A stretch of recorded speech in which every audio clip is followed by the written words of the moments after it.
নমস্কার, শুভ সকাল বন্ধুরা। আরও একটি নতুন ভিডিওতে আপনাদেরকে আমন্ত্রণ জানাই। আমি এই মাত্রই ঘুম থেকে উঠলাম। আমি চাটা খেয়েই চলে গেলাম স্কুটিটি নিয়ে স্কুটিটি ধোয়ার জন্য, কারণ অনেক দিন ধরে আমার স্কুটিটি ঘরে পড়ে রয়েছিল। এই জন্য স্কুটিটিতে মাকড়সা ও জাল বেঁধে দিয়েছিল। এই জন্যই আমি এটি ধুতেই চলে নিয়ে যাই।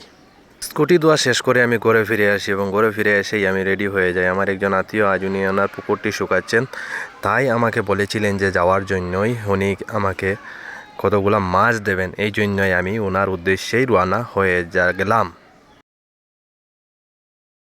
আমি গিয়ে পৌঁছতেই দেখি যে পুকুরটি শুকিয়ে যায়। ওরাও যে মাছ ধরতে ছিল রে বাবা, এত বড় বড় মাছ আমি কখনো দেখি নাই।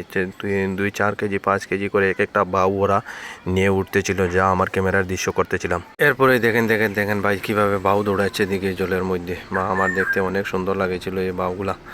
এবং দেখেন উনি এই মাছগুলো ধরতেছিলেন। বাপরে বাপরে, এত বড় বড় মাছ। ওদিকে দেখেন নিয়ে আসছেন।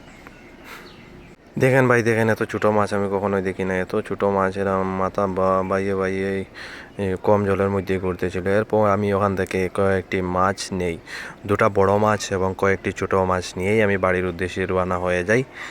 তারপর আমি ঘরে ফিরে আসি। এরপরে আমি খানিদানি খেয়ে কত সময় ঘুমিয়ে পড়ি এবং বিকাল হতেই আমার মা আমাকে বলেন বাজারে যাওয়ার জন্য। তাই আমি বাজারের উদ্দেশ্যে রওনা হয়ে গেলাম, বাজার থেকে সবজি নেওয়ার জন্য কিছু। বাজারে আসার আগেই আমি আমার গাভী এবং বাছুরটাকে কুড়াউড়া দিয়ে তারপরে আমি চলে আসি বাজারে এসে আমি কিছু সবজি নিচ্ছিলাম এবং সেই সবজিগুলোর দৃশ্যই আমি আমার ক্যামেরায় বন্দি করতেছিলাম। এবং অনেক লোকজন আমার দিকে এভাবেই তাকাচ্ছিলেন, যারা ওরা আমাকে আমি যে কী করে ফেলছি ভাই। আমার তো এত ডর লাগতেছিল যে আমি এই ক্যামেরাগুলো করতেছিলাম এবং ভিডিওগুলো করতেছিলাম কেউ কি আমাকে মেরে না দেয় ভাই।